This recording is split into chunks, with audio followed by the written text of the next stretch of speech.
Hey, I'm chill. I'm down to clown, down to pound, town. It's very much, I know you're wrong, I just don't know how to say that to you. Welcome to Down Bad, the podcast where we celebrate the good, the ugly, and the down bad of life. This podcast is for the crashout cuties, the loverboys, and the hoes on the path of healing. I'm Quincy Yeoman. And I'm Chris here. Thank you so much for tuning in. Yes. And if you like this, I'm going to say it up top. Like, subscribe, share. Smash that like button. Imagine that's here. Is that how that goes? You smashing the like button is metaphorically smashing our podcast G-spot. Thank you so much. You had to take it there. Immediately. People need to know what we're about right off top. They know what we're about. I'm drinking a protein shake on camera. That's hardcore. I might hit my vape soon. Yeah, I put this cup holder. Look, this is supposed to be the... I don't have a coffee table. We don't have a coffee table in the studio. We're trying to change that, but every light counts. But thank y'all so much for listening in. For everyone who's already rated and reviewed, subscribed, we appreciate you and your support. And for those who haven't yet, there's still an opportunity to do so. And also everyone who's followed us online at The Down Bad Show on Instagram and TikTok. And then also don't forget that we would love to hear, because this podcast, as much as we're going to have things that we're going to come to the table for, we also want to be able to share your stories, your experiences. What are moments where you have been down bad? Yes. Whether it was about a person or a thing. What is something that made you crash out? What is something that just made you not be yourself? Yeah, tell us how much money's in your bank account. We're open. And you can do that either voice, you can do that either submission form. The phone number is linked below. Nobody has phone numbers memorized anymore. No. But you can save it. I mean, if you want to throw us a text. Because would love to get a phone call that isn't some corporation that is trying to sell us something, because that's literally been the only voicemails we've gotten so far, like a telemarketing. Yeah, I do sometimes use the number to get 10% off on different websites. So it would be nice to get other... I can't help it that I had already used this number for various retail purposes. Here I was thinking we got hacked. Turns out no. That's like when I was in middle school, when I was wanting to look at, like, unfortunately this was why I did it, when I wanted to look at porn and I needed to have like an 18-year-old account. I remember I created a fake identity. I mean, yeah. But I was just like, I have to have a backstory. His name was Ron Miguel. Wow. He had a Hotmail. I love how you gave yourself an even more Latino name. Ron's like a version of me that I've always wanted to be. Ron's the you that didn't grow up in the suburbs. Ron still, English is his second language. Oh, fuck. Ron. Hola, Ron. Ron has two children already. Oh, shit, yeah. He's two a dog. Separate baby mamas. Two separate baby mamas, obviously. Yeah. But he's a good co-parent when he shows up. And that's why we love Ron. That's why we run it. Like, he's not showing up all of the time. Yeah. But when he does show up, he's good. He's good enough where you're just like, damn, I don't think I can be like that angry at him now. He's like that. But I had like a whole backstory with him. So then that way I was like, yeah, just in case the porn sites ask questions. They're like, actually, are you 18? Tell us what you do for work and tell us about your mother and father. How many kids do you have? That's how you... That would be so funny. The best part was I had this whole, like, he has to be not me, but address-wise, I still did my own address. I still did my own address, my own house number, everything. Wow. Yeah. So the levels of deceit had ended. Yeah. But it was very much where I did that so I can go on certain porn sites, and which is weird because it's like, now thinking of it, it's like, where was I going to? So then that, like, when it's so free and abundant out there. But also at that time it was different. So I think there was maybe also more guardrails. Whereas now, like, the internet with porn is like so Wild West. Yeah. Yeah. Where I feel like you don't need to, like, verify your age and stuff anymore or anything like that. You still have to verify your age. Just because you have it bookmarked, other people still have to verify their age. Just because you're still actively logged in in your account that has 56 comments and counting. 56 comments. That is, I will say, when I was in Florida for 3.5 months, because Florida is one of those states where if you want to look at porn, you have to input your like driver's license. And as horny as I was like, I am not putting my driver's license into the hub at all. So because of that, when I came back to California, that first time I got to hit the hub was like... I hate that you're calling it hit the hub. I'm going to let you continue your story, but please. We also just need like a corn clock. Like how long before that comes up? But like, why did that come? How did we even get here? My countdown clock is either porn is mentioned or 9/11. Those are the two. Which surprisingly, so millennial of you. It took me 4 episodes to bring it up 9/11. Oh yeah, okay. I've grown. I've grown as an individual. My favorite 9/11 joke I saw this week was just because this is actually, my algorithm on Instagram is exclusively 9/11 memes. I sometimes get them. They're in and out. But I saw one that said, I 9 on his 11, so he never forgets. Bars on bars on bars. That's when I'm like, people are geniuses. That's actually it makes me wonder if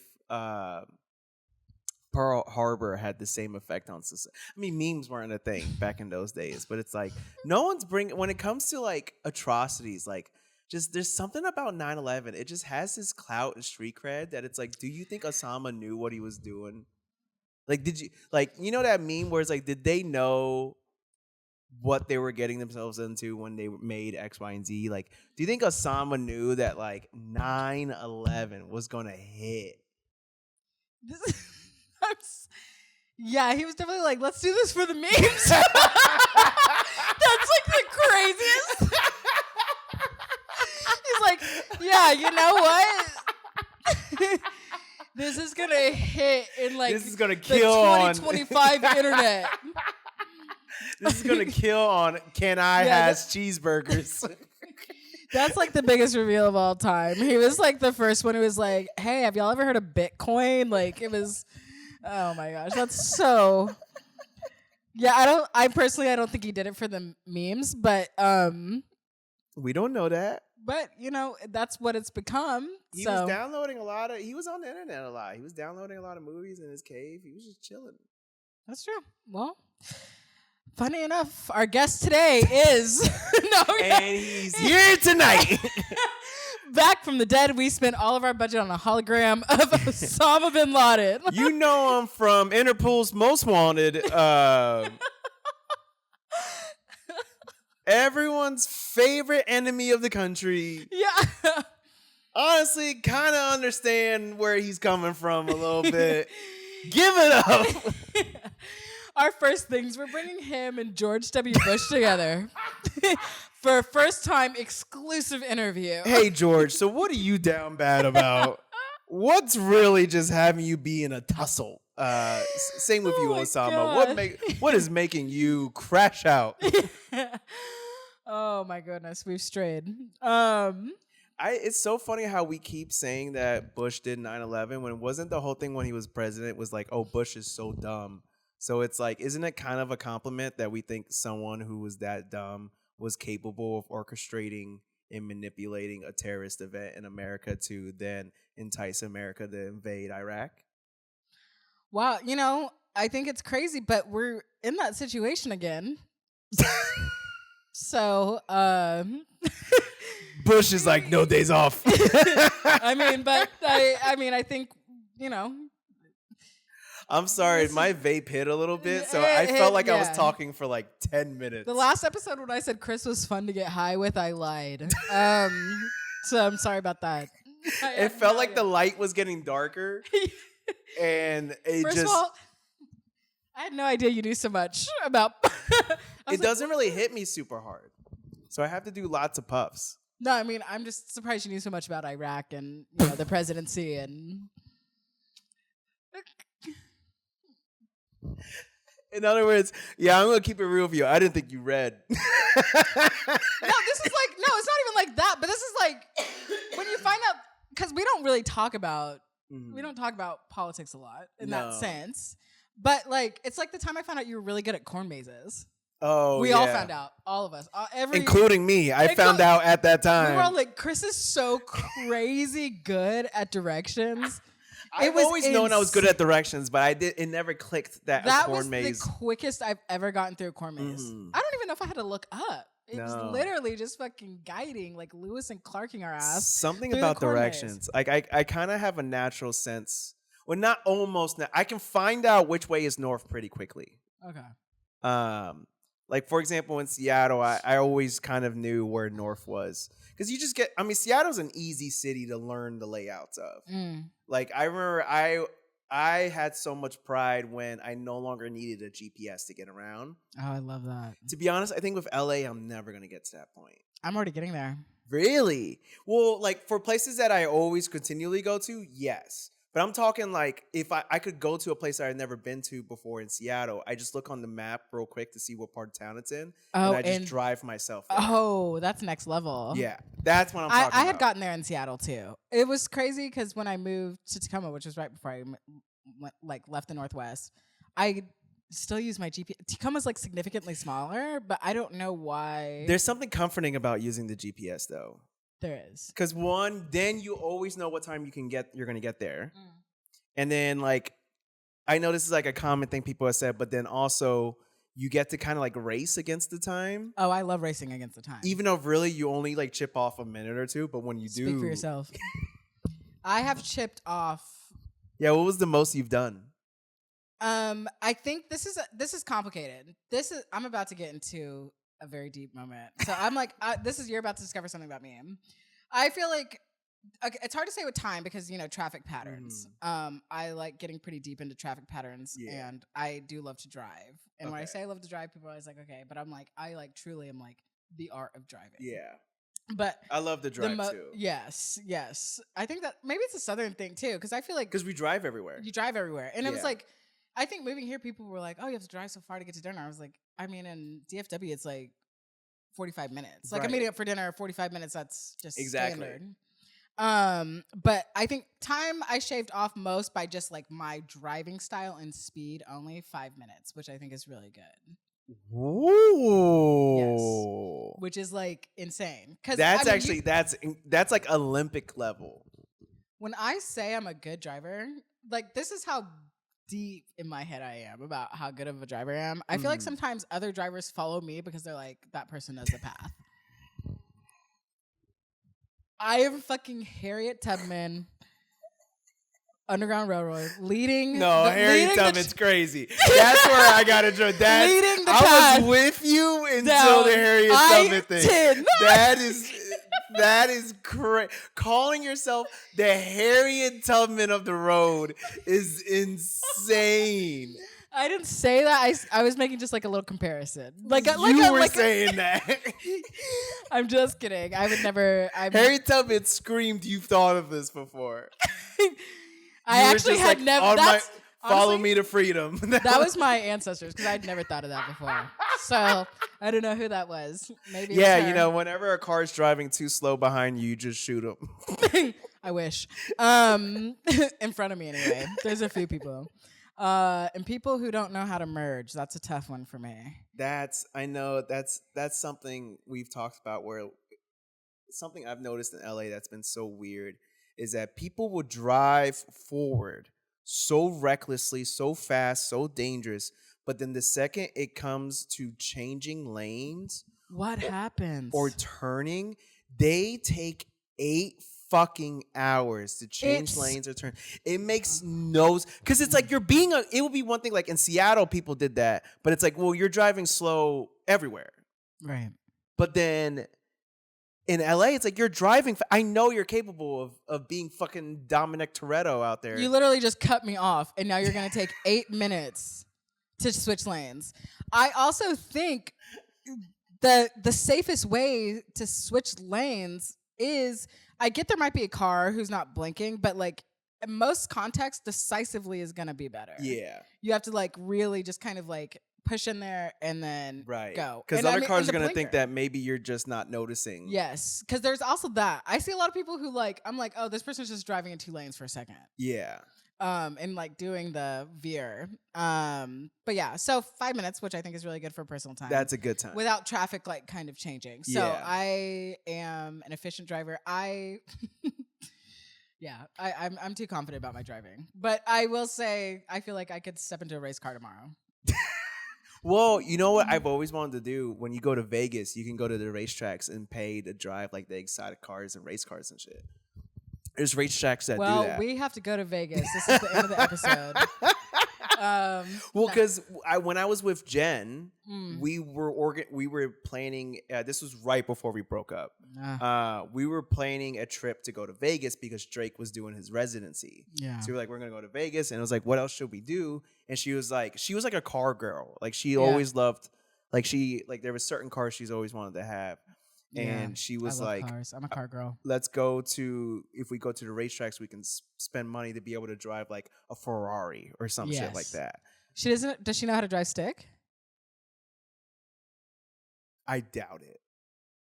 She does. I mean, because you're not really driving a Ferrari unless you're driving a stick, I'm sure. I mean, if you properly honestly, I'm not even trying to like shade. I don't think, because I wouldn't. There was cars that I thought of and I was like, I didn't even think that far. Okay. So I think there was a chance of like maybe she said it just because like like a Ferrari, but not even. Yeah, but if you're gonna see, this is where this is my freak side coming out, because if you're gonna get like a really good luxury vehicle that's like all about like gas power and stuff, like, and you want it to retain its value. Oh, it has to be stick. Yeah. And also stick shift if you like driving. Truly, makes the car go faster. Yeah, if you're really into driving, I don't drive stick because I've been living hilly places and I'm like lazy, but I did learn how to drive on a stick, and I think that's important. So I've never been able to, even in video games, I can't drive stick. Oh, I'm not good at it. It's too much. It's too much for my brain to try to process. Oh my gosh. Yeah. Okay. That's okay. You have mazes. I have stick shift. We all have our own gifts. No, I said that, so I didn't even mean it in that way. But my tone was very like, all right, well, sucks to suck. I know it sounded that way. I did not mean it that way.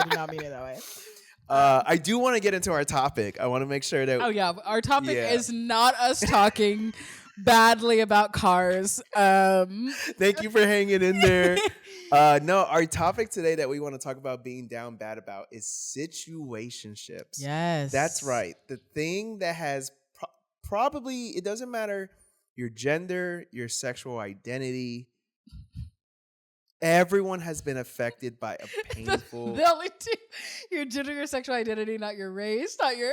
You're just like, it doesn't matter. Well, no, because I was gonna say like in terms of like, because you mean sexual preference.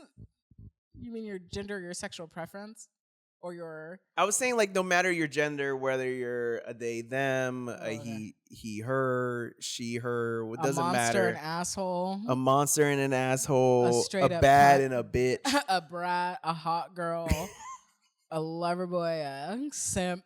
A Wednesday and a Barbie. It doesn't matter. Exactly. It doesn't matter what.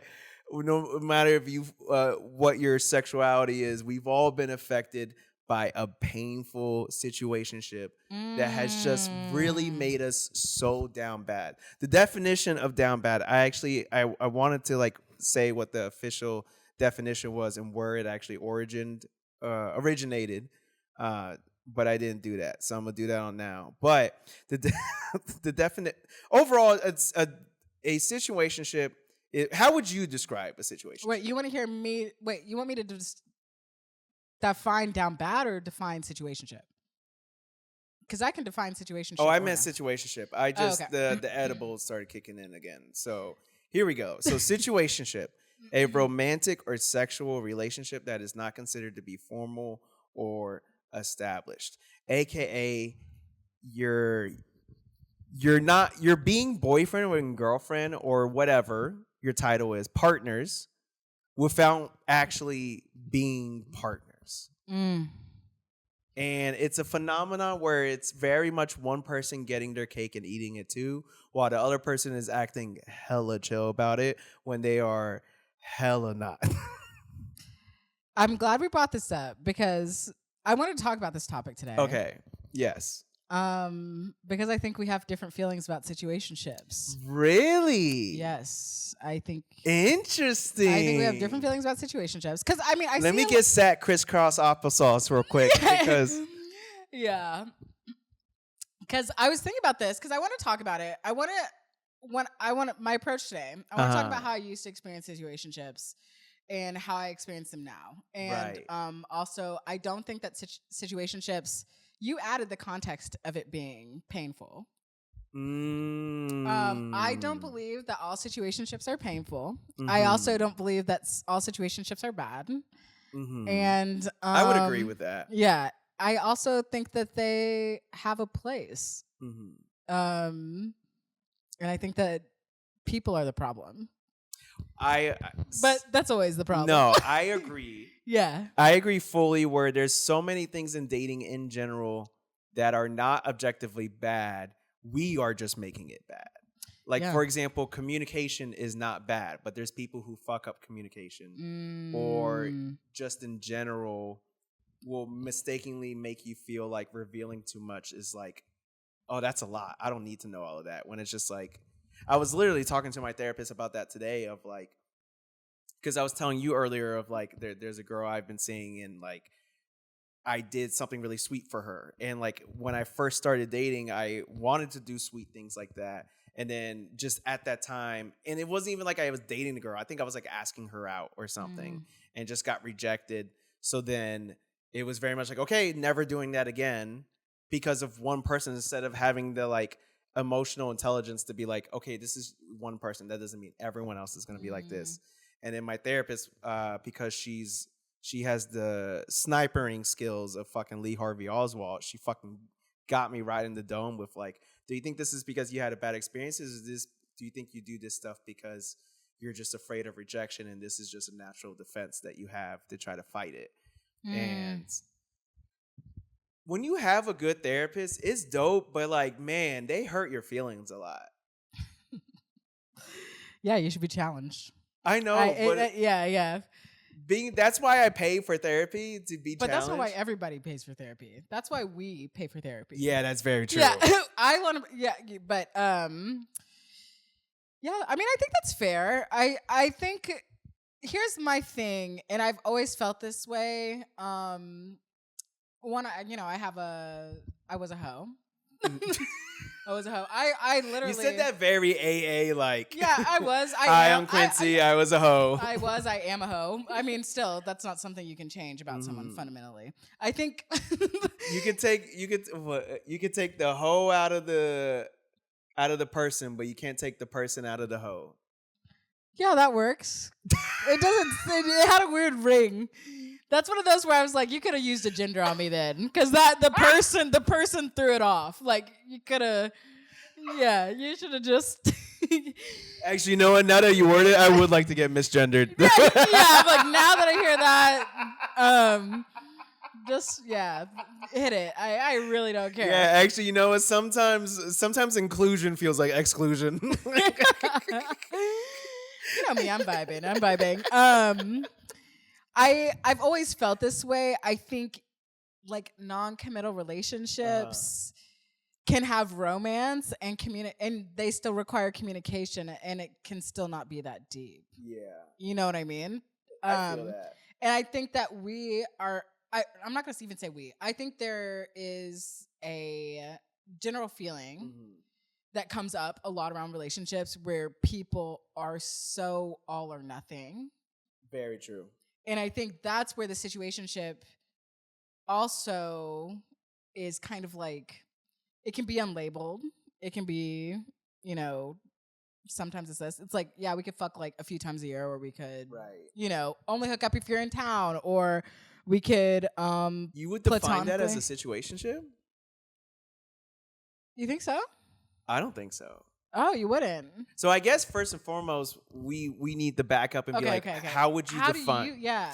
I define a situationship like as a real life example where you are seeing someone and you're going on dates, you're having sleepovers, you're having sex, you're being intimate, all of that stuff, and you're going on dates and basically being like boyfriend and girlfriend, but you're not having a conversation of, or at least there's no conversation of, I want to be exclusive, this is what we're working towards. It's just you're continually seeing something without defining what it is or having some sort of commitment.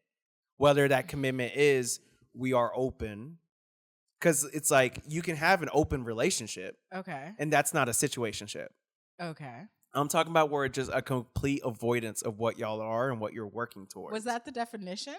No. That's like how, like, based off of my real life examples. That's how you define it. That's how I would define it. Oh. Because in my opinion, what you're describing of like, like, for example, I would say like, oh, if I'm in town and we're both single, we're going to hook up. That's just a friends with benefits. I don't think that's a situationship. I think situationship is much more inclusion of an emotional aspect that comes with a typical committed dating romance, but there's no security guard of defining what are we. Then what is the difference between that and a friend with benefits, though? Because to me, a friend with benefits, you're slightly romantic, you're hooking up, you don't necessarily ever go further than that. You're not having a formal conversation about what you're doing, where you're going, but you're still kind of remaining in this dance. And you can always, moments of singleness or non-singleness, question whether or not we should be more. So what's the difference? Friends with benefits is just the millennial way of saying situationship, in my opinion. No, because I feel like the friends with benefits is like we're truly just friends. And we just happen to have hooked up or are hooking up, but there's no real romance to it. There's no real romance to it, but we're friends, so we like get along, we make each other laugh, we have a good time together, and then sometimes our genitals touch in a completely platonic way where that's the same thing, in my opinion, the way you're defining it. And based on this definition of situationship. Because that's the thing. It's that line. It's like it's a romantically charged in between. That's all it represents. And friendship also has varying tiers and levels. Right. So it's like, okay, your friend with benefits, how often are you truly just like going to Kiki brunch or whatever? Right. And nobody's getting diddled later. You know what I mean? You're on the in between. It's like, okay, we have the option to. We definitely have the option not, but like, we're kind of seeing each other in the context that you and I both know what this is. Okay, first off, diddled and genitals touch were just two back to back. I think genitals touch is wilder because when you said that in my head, I'm not even picturing like penetration. I'm just picturing like ET like their style. Two genitals ET style, like coming together, floating through. Literally like a high five kind of thing. Goodbye. But that was fun. That is a situation. You're just, hello. Just a little boop, see you later. It's not a sin if we just high five each other. That's truly. I think this is very much. Well, this is like how each of us define it. Right. Well, it's like funny personal definition. It's very much, I know you're wrong. I just don't know how to say that to you.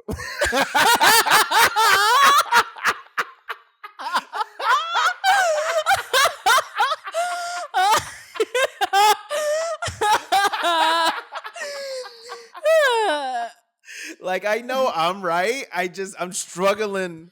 No, I see you. I think as friends, okay. Mm-hmm. I'll agree that they're different. I think you're looking at it at a more evolved way than most people do. See, this is why I'm on the other side. So this is why I was going to talk about the way of the past. But okay, I will go back. Let's backtrack because I think we'll obviously need a shared definition to continue the convo. I do agree friends with benefit is different because I do have people who I used to hook up with who we are now like just great friends. Right. Like I was at your wedding. Yeah, they're at my wedding. Right.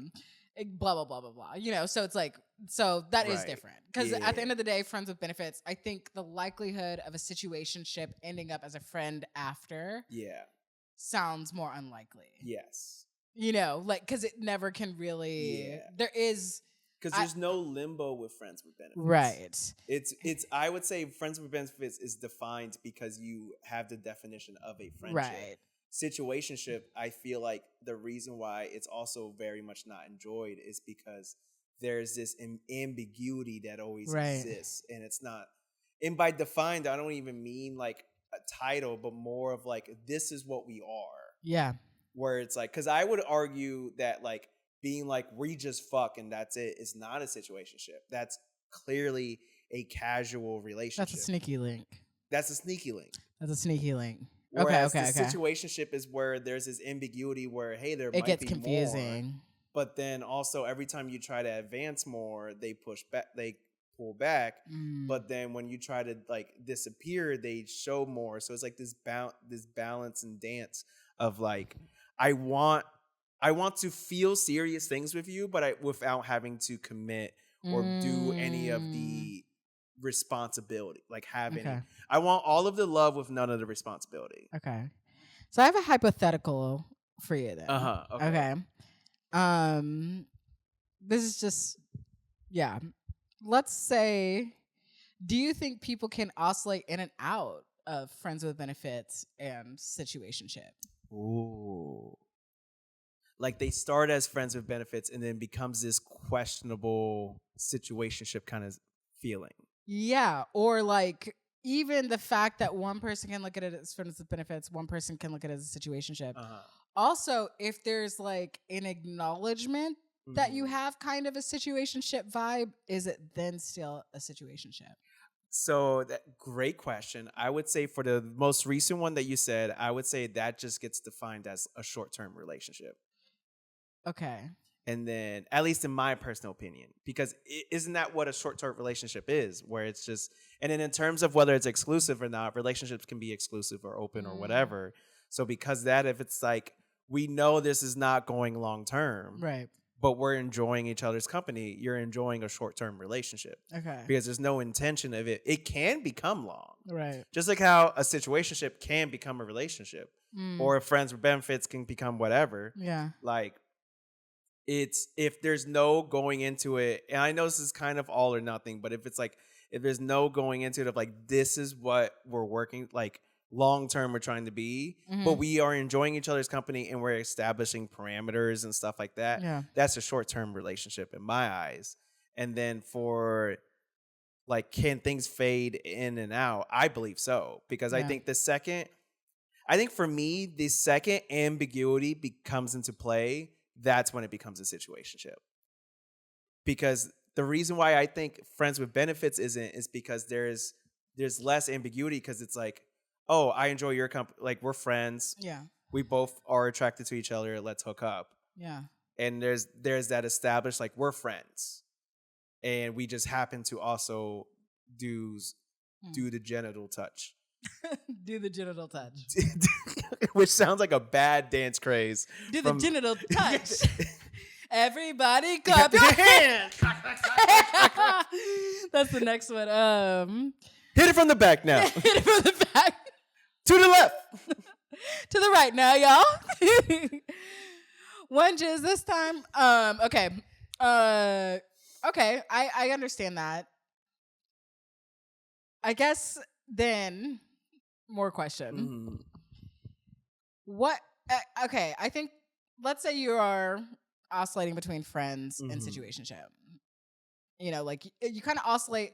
What if you'll ultimately be friends, but what if part of the foreplay is the chase back and forth of kind of, one of us like liking each other when the other one's not in. And it's like kind of only when we both intersect or like whatever, right? Like then because that's more so just like a situationship. But if you're acknowledging like, oh, when this works, it works. When it doesn't. Right. But also then sometimes you're like, well, if these all crazy things align, we maybe could. But, you know, like, right. Because that's like, to be mutually participating in this situationship. Yeah. Is it a situationship if you're both mutually participating in that? I don't think so. So you think a situationship requires like one person is like one person clearly wants something that the other person is not actioning towards. Yeah. But you don't think you can kind of like do that back and forth to each other for... I think it could flop. I think it for sure can flop where one person's into it and then they don't. Yeah. Because I think that happens a lot, actually, where one person gets to a point where they're like, well, fine, fuck you. I'm going to be guarded, or I'm going to start looking for other people. And then they start seeing other people. And then the original person's like, whoa. Like, what are you doing seeing other people? And it's like, well, because you didn't want to commit to me. So then now I'm doing what you're doing. But then they don't like it because they wanted to. I think a lot of situationships that have all to do with needing to be in control without being open to risk.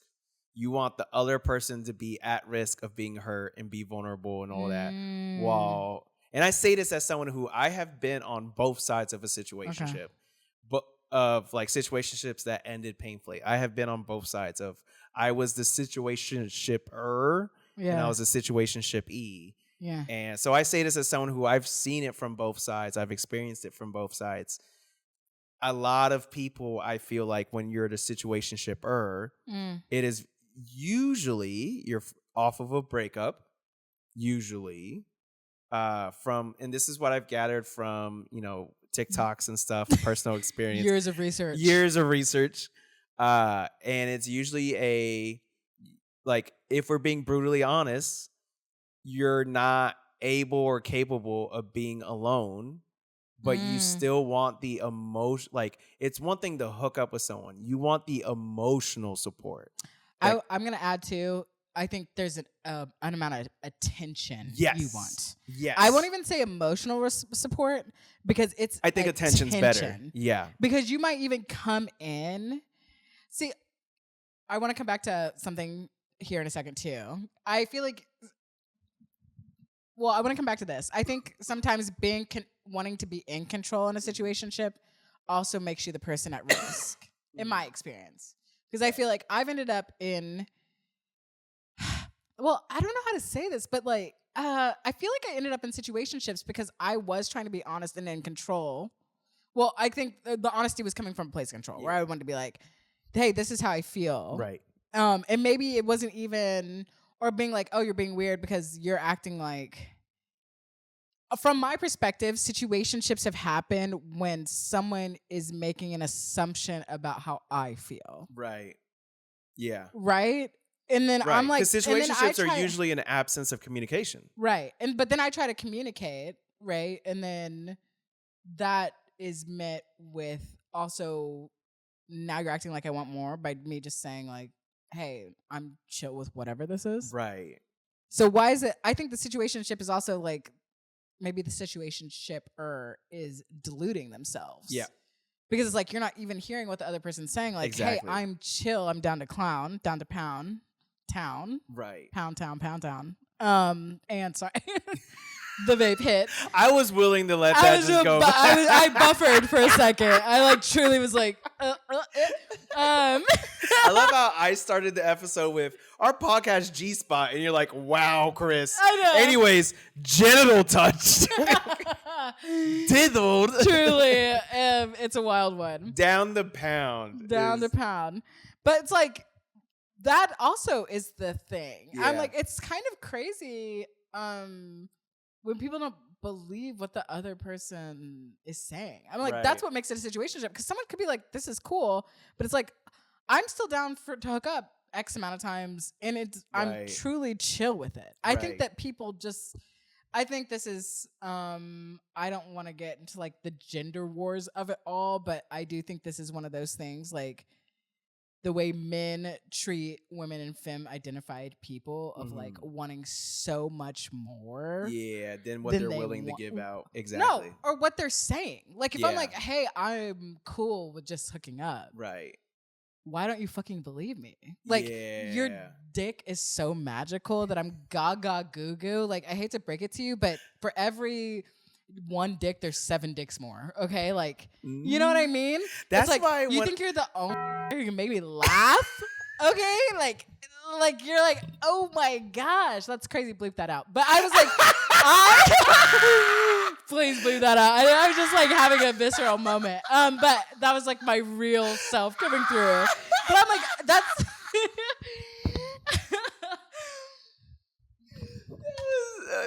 That's how I know. That's how I know that. No, I knew you were not doing a bit. I knew that was from a real place. But it's true. I'm like, I'm just like, why? Yeah. It's like if you can. I think that perspective of like, if you can get off with a bunch of random people, why can't someone like? It's like, yeah. Do you think you? Yeah. No. Go ahead. I think this is also where situationships happen because I think more people, this is like, regardless of who you are, you do not need to love bomb someone if you just want to hook up. Yes. You do not need to love bomb someone if you just want to hook up. Right. I would say that again. Because that's also the thing. I remember where this was, but like someone was like, I think it was like maybe like a dating show thing and someone was like, "Oh, I'm only looking like I just want to hook up," and a lot of the women in the audience were like, "Oh," like groaning, which is like, okay, yeah, you want something serious, and here you are, here's another man being like, but then the host was like, "Isn't it a good thing?" Yeah, that they're being upfront that that's only what they want, literally, instead of making you think that they want more just so they can get into your pants, and it's like. Yeah, or it's like even like with being friends with your ex, so many people are so anti being friends with your ex, and it's like, isn't that a good thing that you are not like on terrible terms with everyone that you've fallen for? Like, yeah, sure, like there's boundaries, there's lines and stuff like that, but it's like if you're able to be platonic with someone who you used to be emotionally and mentally and physically invested in, and you reach the point where you can be friends with them without there being that means there was genuine love there. Exactly. And you wanted the best for them, and that person can experience and exhibit that. Exactly. Yeah. So it's like, it's those things where, to go to your point of like, with just like, there's just like a lot of things in dating that aren't actually bad. Like a situationship doesn't have to be bad. Your definition, I understand where you're coming from. And I think in an ideal world, a situationship should not be bad. It is a mutual agreement between two people. We want to have physical and emotional emotional fun with each other without the commitment of having to lock into something. Right. We're essentially leasing a relationship. Right. And that should not be a bad thing, because there are times where you genuinely are not in a place where you can have a relationship, but you might need more of a connection than just showing up and dropping off dick. Yeah. Because there's people who are is it sapiosexual? I don't know. Where it's like you have to know someone? Or like their brain or whatever. It's not like the brain, it's more of like you have to feel demisexual. You have to feel some sort of connection to them. Like there's people like that, but if they're not in a situation where they can be in a committed thing, then it's like, oh, so they're just supposed to just be alone when everyone else is getting to have fun. So it's very much where I think what ruins it is us, is people. Yeah, for sure. And I think what also, to your point, what ruins it is usually in situationships, there's one person who has the power because, like you said, they are wanting more energy than they're willing to return or what they're going to communicate. But why does that, like, one, why is that associated with power?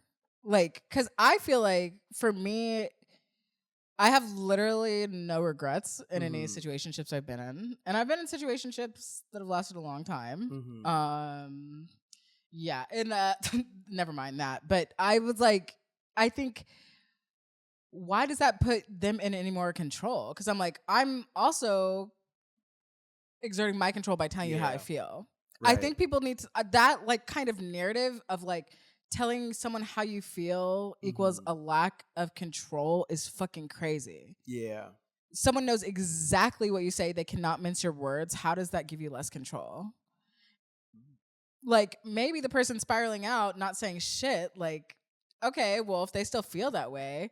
Because I'm also over this whole, like, oh, be the bigger person, don't get the last word. I'm going to get the fucking last word. I have a last word. I have several words before this last word. Right. And I'm getting, I mean, that's not always the case, but I'm like, I would rather, like, send the text you know, sometimes it's obviously not worth the energy, but it's like, okay, when your lawyer comes knocking, like, this is what I said. No, not that I've done anything that crazy, but like, seriously, it's like for my own documentation, especially if you're someone who does get caught in your head, I do think there's like a value in those situationships, particularly to be like, hey, this is what I meant regardless. And like, you have to do this when you're at a place where you like do not expect a response or whatever. And just be like, this is what the fuck, even, you know, or whatever, or this is what I felt, or why can you not, like, we can connect further in a more like mind level and it's still not go.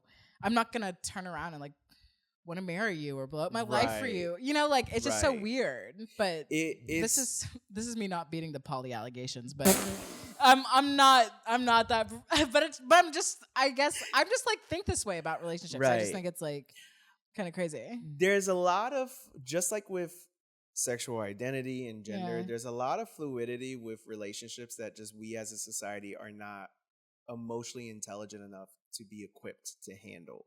It's just like, I think the Christian fundamentals, I think, you know, all the white supremacy, patriarchy, all those things. I'm not going to get so deep. Being ingrained since day one of your lives, because of like, you're supposed to find like your person. The person is like, and don't get me wrong, I consider myself a monogamous person who I want to find my person. Yeah. But I also recognize where it's like, that is largely because since day one, that's been ingrained where any connection that is not the person you get married with and you both grow together is seen as a failure, when it's like, no, you still got to have a beautiful thing. Just because it didn't work out, even then it's like, is it that it didn't work out, or did it just run the course that it was meant to run? Right. And also, can I just say, like, you might meet your person, but let's say you're out and Michael B. Jordan comes up to you. Like, it's like, I got my person at home, but are you really not going to see just what's up with another person? If he walks up, like, I mean, you know what I mean? Like, that's where I think poly, honestly, it makes more sense than people think and give it. Yeah. But I think, once again, majority of society is not emotionally intelligent enough to actually navigate being poly. Well, I just think it's crazy because you keep so many other people on different tiers, right? Right. I've been noticing we do this is like a little bit of a sidebar, but I will bring it back, where I've been seeing people talk, they'll say intimate relationships and friendships, and they always separate the two. And I'm like, how's a friendship not an intimate relationship? Right. Right? So I'm like, there's varying degrees. You have family, you have how you adjusted to those relationships. I'm not saying, like, I understand if you're like, I want someone who's like sexually faithful or emotionally faithful. I understand, like, you know, or whatever. But I just think it's kind of interesting because a lot of things can happen in tiers. And I think situationships are getting this kind of bad rap when it's like, I don't know, you got to have a few situationships also to find your person. Right. Or if you do want a person. I am a firm, like, romantic in that way too. And I did, Chris is texting, this is how interesting the conversation's going. Chris opened up his phone, he said, speaking of situationships, let me hit up a few people. No, I'm listening. Yeah, I got distracted. Tiers, relationships. I'll wait till you're done. No, I'm listening. No, it's hard for me to. I'm like, I don't know. I lost what I was saying too. Sorry. I believed in you. Huh? I believed in you. Believed in me? You're an asshole who started texting while I was talking. Don't say that. Don't believe in me. Believe in yourself and unplug from the fucking man. Okay, so have a conversation with your friend. Then this is the problem. This is why situationships happen. Okay, a lack of communication, a lack of. It's a sickness. Oh my gosh. You saw it here live.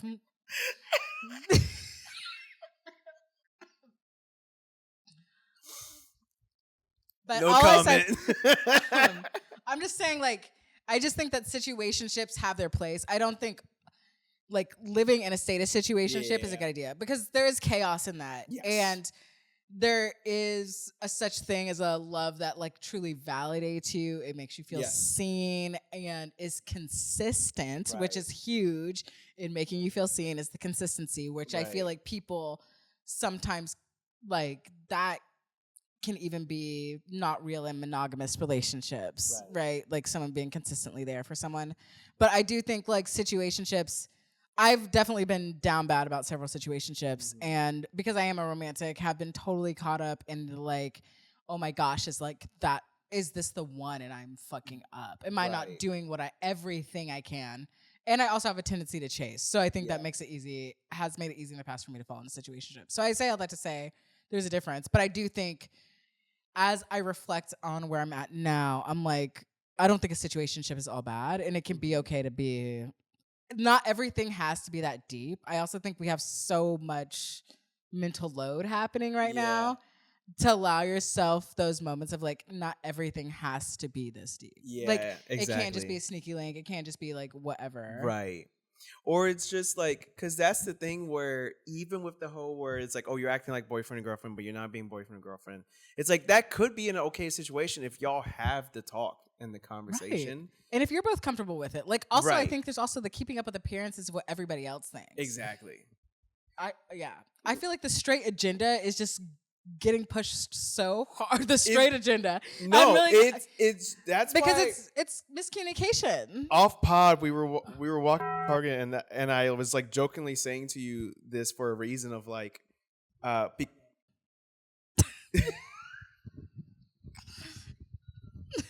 we were going to a store. So funny. If you believe that, they'll be like, "What's in there?"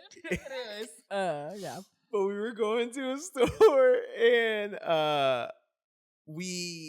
I like made the joke of like, oh, you're in the queer community, so y'all are like in 2050, and the straights we're like in 1200, in the sense of like straight dating culture is so unevolved.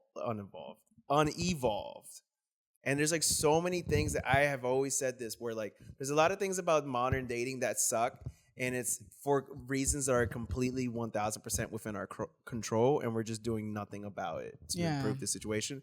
Like I was literally talking to my therapist today of like, in my 20s, it was legitimately good advice people would give you of, oh, if you like someone, don't act interested or don't act too interested. Yeah. That's going to turn someone off. And it's like, that's the most toxic.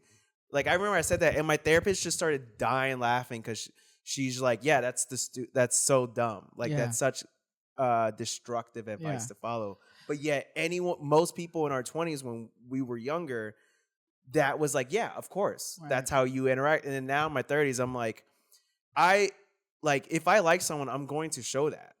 Well, I just want to say this. I think you show someone. I think youth being like, oh, straight cultures, this 1200, queer cultures, whatever. One, straight culture, heteronormative culture permeates everything. I will also just want to say that a lot of the similar themes, I mean, even growing up in households where it's common for like, I don't know, dad to cheat and that to be a known thing. Right. And mom never says anything. Right. Or, like, there's a lot of different dynamics that are happening even in these like quote unquote straight spaces or like whatever spaces that we were raised in. But it's like, I think all this it's like all the same stuff, but it's like just looking different now. Right. I also think what's kind of prohibiting us now in general as a population and overall is just like the need to label everything. Yes. Because I think that's also like kind of, it's like, why? It's like you can have the conversation and then come out of it and be like, okay, well, we didn't make a decision on what we were. Right. And that's okay. And if you don't want to label, then you're kind of seen as like, wow, this dirtbag over here, when it's like, what if I see what you're saying, where it's like, in theory, we should be able to have it where you can have an undefined thing and it be beautiful and it serves both parties. Right. But like you said, because of patriarchal kind of shit, everything has to be defined. Yeah. Which is, we are expecting black and whiteness in a world that is not black and white. Yeah. And it's something that in theory, if we were much more emotionally intelligent people, like not us, but obviously like society, it would be much easier to navigate something like that. Yeah. But unfortunately, to be able to achieve what you're proposing and what you're saying requires a level of emotional intelligence that no matter the gender is not often found. Yeah. I mean, it's that and like critical thinking. Yeah. And I don't know. So I feel like I've definitely been down bad about a situationship, and I have also been upset because it's like I want a little something more than someone's giving back to me. I also think it's hard where, and this is something I'm evaluating myself a lot right now, but giving almost the impulse to like just overgive and overextend. I know that's something I can naturally do or have in the past, and something I've been trying to shake. But I think like sometimes I've been like, am I the love bomber? Because I like come in and I'm just like excited to talk or like, you know, and then I'm like, but wait, am I even like, I'm like, what is that coming from? Right.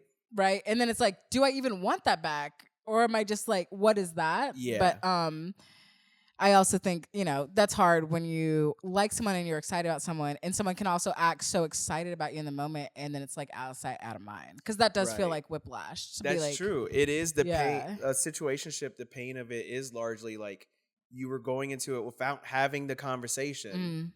And you're like, oh, we're on the same page because they're acting a certain way. Right. When it's like people act a certain way but mean differently all of the time. Right. And it's why like I've kind of reached a point in my life, like whenever I'm watching a TikTok and like a girl or a guy is describing a situationship, it's just like, okay, yeah, boohoo, but like also, why did, like, no offense, this is kind of on you. You didn't have, like, okay, so like perfect example, like there was a situationship that I was in for like over a year, and it was, we were basically in an open relationship. Okay. But we weren't giving it the severity of that or communicating it like that. And it was very much where she just got out of a long relationship. She wanted to date around, but she kept being like, I want to be with you, but it's just now's not the right time. All of that kind of stuff. Yeah. And like as much as like there was shit in that where it was like being led on, and then afterwards she like, because she started a podcast with a friend. Yeah. Like she admitted on that she was using me for comfort to get over her relationship. As much as that happened, at the same time, it's on me to a degree, not 100%, but to a degree, because it was like I knew I wanted something more, and I knew I did not like what we had. So instead of having self-respect and being like, or that might be too harsh, but like instead of recognizing, oh, this isn't serving me, right, I need to back away from this. I was like, I want this person, even if it means to my detriment.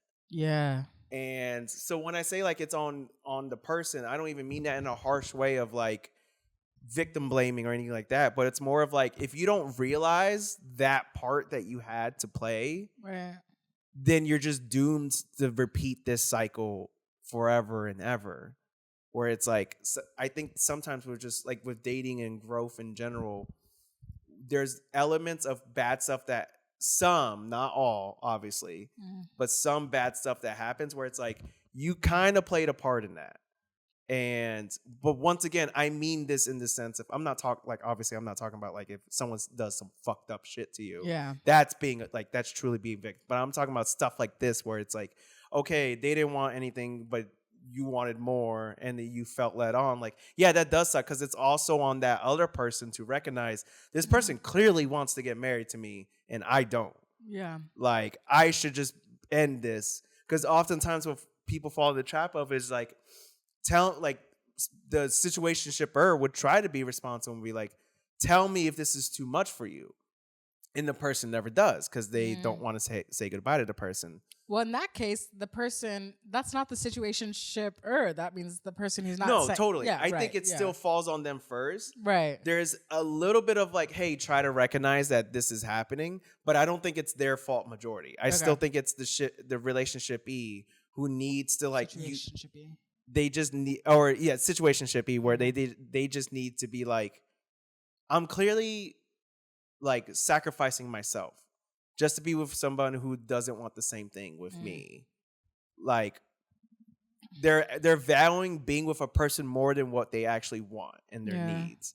And I think that's why situationships are seen as painful. And like ever since I made that realization and thought I never want to be in this again, like I haven't been in a situationship ever again.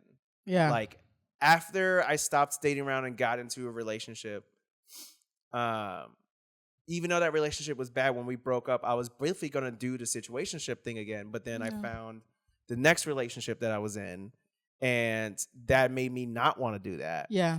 And even now, like I'm seeing someone now, I have no desire or interest or even see anyone else. Like I want to get to know this person. And I all of that came from that realization of that painful situationship I had, regardless of how I feel about what this person did.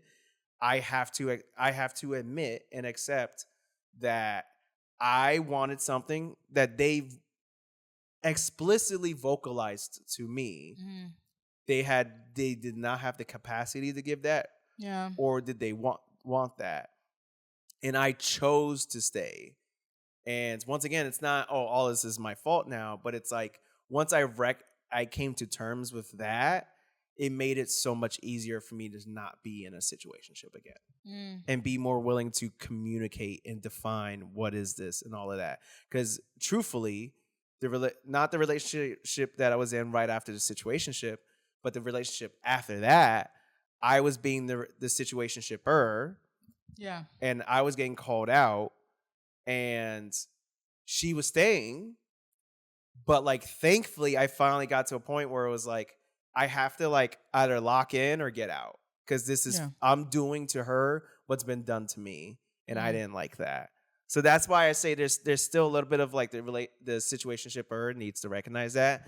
But then at the same time, I do think it is on the situationship to be like, this is not healthy for me. Why am I staying? Yeah, I mean, it's twofold, right? Exactly what you said. It's like, I want something else and they're not going to change. Right. It's like the acceptance of both of those things, right. which I think can get really hard. It can also get confusing if you are in a situationship where you kind of come to each other for comfort. Those moments of intense comfort can be confusing. Right. I think there's that where it's like, okay, maybe this isn't defining past this, but it's hard when we're like magnets in a hard time. Totally. So I think that's where sometimes friends with benefits for me has oscillated into situationship, because it's like we are friend. There's like a respect. There's a mutual understanding there. Yeah. And then we're doing this like, you're going through a breakup. I'm going through a breakup. There's, whatever. And we're meeting at these times like of grief or sadness. So that also intensifies the moment. Right. And because that's also a hard thing too, is like, someone who can be there for you in those times, and it includes a different level of intimacy. Totally. It can get confusing. So no, totally. And I mean, I don't know if we've come to any answers about this, but we did come to a shared definition.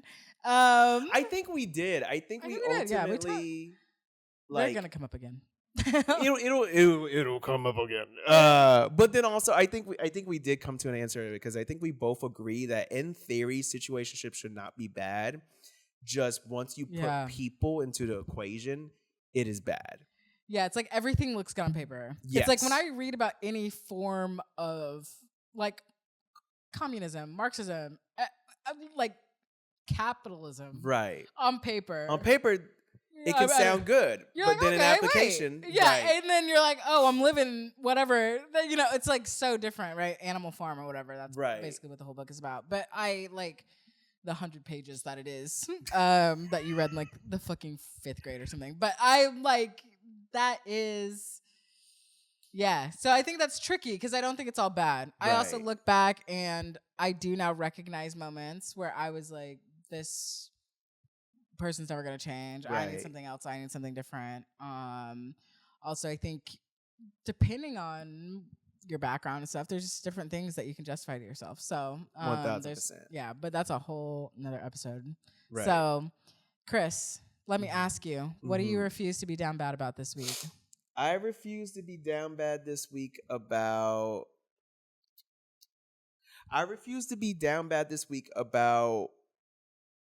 like the fear of rejection.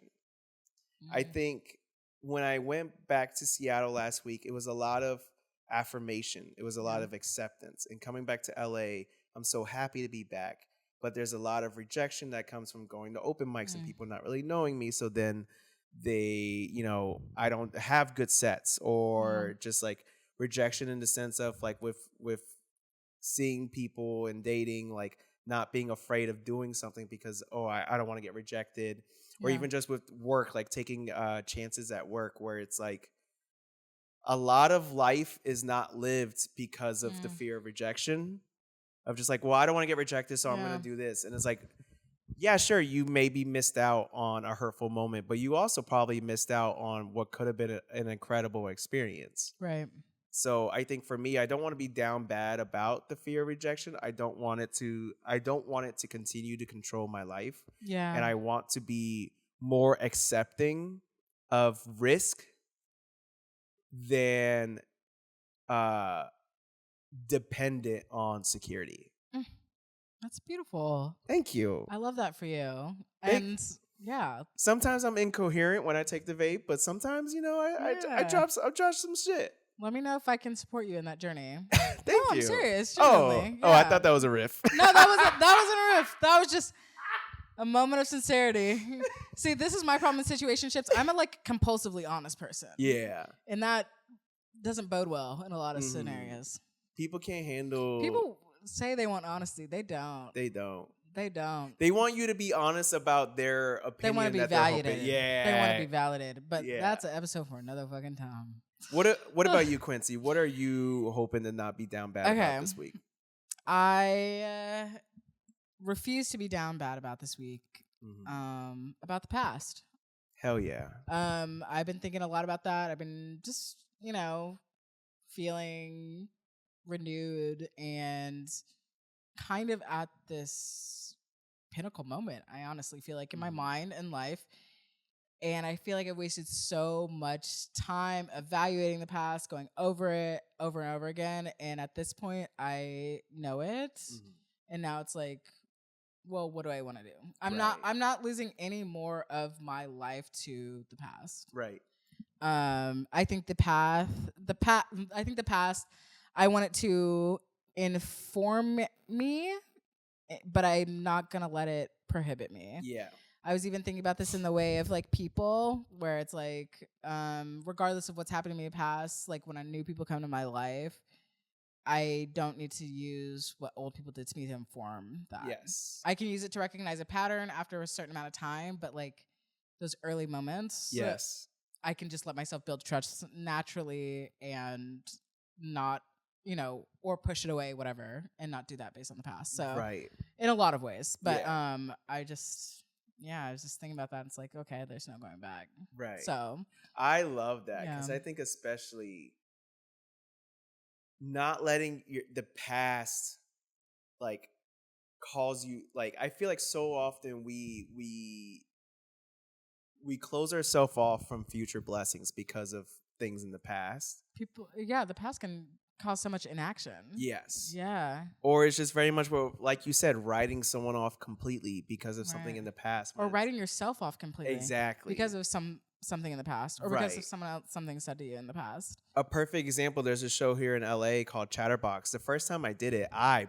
bombed. Yeah. And was afraid to do the show again. And then I did it recently and I had a great time and I had a good set. And if I would have let the past just cling on to, I wouldn't. Yeah, and define that. I would have maybe not taken the booking because it's well, I can't show my face there. When it's just no one remembers. Yeah. The only time people remember you if you bomb is if you bomb in a way that's cartoonish, where people are leaving, all of that. Otherwise, it's okay, yeah, you're forgettable. And I think that's so important. Of like you said, you can't change the past. It happened. It is what it is. And if you just continue to let the past define what's happening right now, you're just that inaction is going to prevent you from really experiencing a lot of joy and happiness that you're deserving to experience. And you just can't let your past get in the way of that. Absolutely. Quincy, I was trying to beat you. You saw that. Damn. Quincy, where can the people, if the people like the way you say the things you say and the way you say it, can they follow you? If so, where can they go? If you want to follow me, I live at you can that would be so wild. At Quincy Yeoman on everything. All linked in the show notes. Mm-hmm. What about you, Chris? You can follow me at Chris Mejia Comedy on Instagram and TikTok, at Topher Mejia on Twitter and Twitch. Be sure to follow the show page at The Down Bad Show on Instagram and TikTok. Also, give us an email. Send in your submissions. Voicemail. Or voicemail, thedownbaddies@gmail.com. Or there's an anonymous form. Yes. If you go to our Instagram, in the bio, our link tree, link tr.ee/thedownbadshow. It's all in the show notes as well. It's all in the show notes. In that link tree is going to be an anonymous submission form. So if you want to send us a story, but you just don't want us to know it was you, it's anonymous. Check that out. I think you should spell every link. We're not gonna let you go until Chris how spells much out I every link. struggled to say that. Start with I'll start with the HTTP part. Every time I try to read out loud or spell, I'm like, damn. Whoops. How did I get to where I am? Oh my gosh, I'm just giving you shit. But y'all, thank y'all so much for tuning in. We will catch y'all next week. We remember, once again, give us a follow, a subscribe, a rating, a review. It would mean the world. Share this podcast with your friends. We want to be not working, so we want this to be the thing. So this is work. So just remember that. And until next time, stay up, stay curious.